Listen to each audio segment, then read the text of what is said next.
اب جس کا आमाल नामा उसके दाहिने हाथ में दिया जाएगा वो दूसरों से कहेगा कि लीजिए मेरा नामा आमाल पढ़िए, मुझे यकीन था कि मुझको मेरा हिसाब किताब जरूर मिलेगा।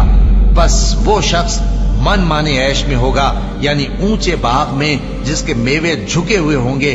उनसे कहा जाएगा कि जो आमाल तुम अय्याम गुज़श्ता में आगे भेज चुके हो उनके एवज मजे से खाओ और पियो। और जिसका नामा आमाल उसके बाईं हाथ में दिया जाएगा तो वो कहेगा, ऐ काश मुझको मेरा आमाल नामा न दिया जाता और मुझे मालूम न होता कि मेरा हिसाब क्या है।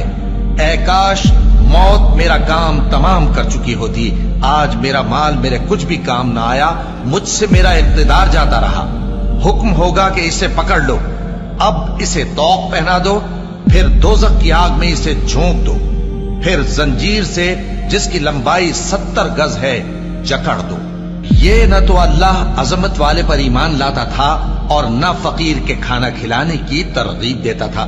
सो आज इसका भी यहाँ कोई दोस्त नहीं और न इसके लिए कोई खाना है सिवाय जख्मों के धोवन के, जिसको गुनाहगारों के सिवा कोई नहीं खाएगा। सो मैं उन चीजों की कसम खाता हूं जो तुमको नजर आती हैं और उनकी जो तुम्हें नजर नहीं आती, कि ये कुरान एक मुअज़्ज़ज़ फरिश्ते का पहुंचाया हुआ कलाम है और ये किसी शायर का कलाम नहीं, मगर तुम लोग बहुत ही कम ईमान लाते हो।